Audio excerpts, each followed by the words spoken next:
Finally, a do-it-yourself plastic repair product that works.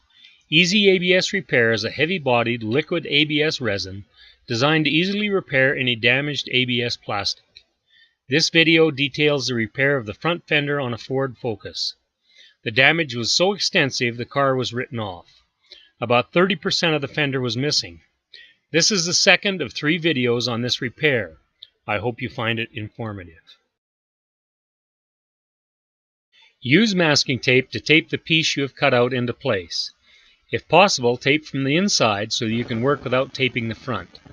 If it is not possible to tape from the inside, tape half of the piece from the front and add resin into the spaces between the tape. After the resin is cured, remove the tape and finish adding the resin. The pieces do not need to be a perfect fit. The resin will fill any gaps between the pieces. You'll be using more resin to smooth out the surface and mold to the curves of the fender. Once in place, apply the resin directly from the bottle with the applicator spout. Allow 24-hour cure time.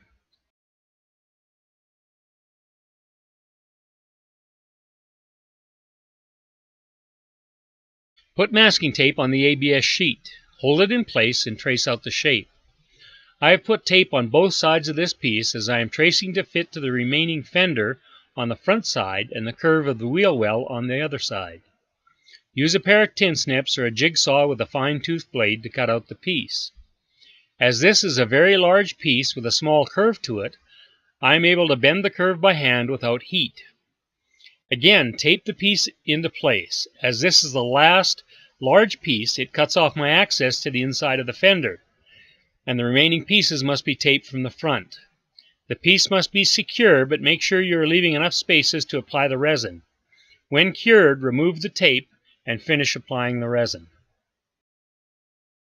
The wheel well is made from a polyethylene type plastic. As the resin will not bond to this, I'm adding a 3/4 inch strip of ABS and screwing it to the fender well. This will give me ABS to bond to and will finish the inside of the curve of the wheel opening. As this is a very large piece with a small curve to it, I'm able to bend and curve by hand without heat.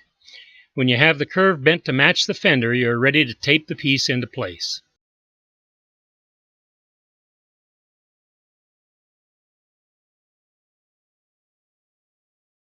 As this is the last large piece, it cuts off my access to the inside of the fender, and the remaining pieces must be taped from the front.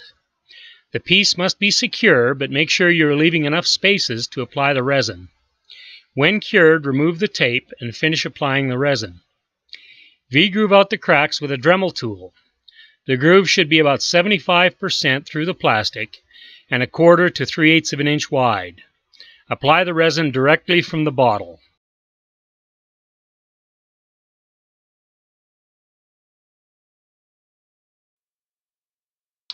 The last patch at the bottom of the fender has a sharp curve.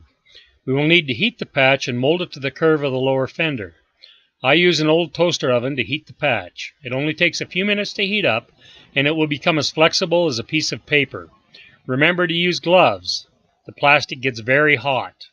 Hold the patch against the fender and it will cool and hold the shape. This is the end of the second video in the series. Subscribe to our channel and you will be advised of the next video.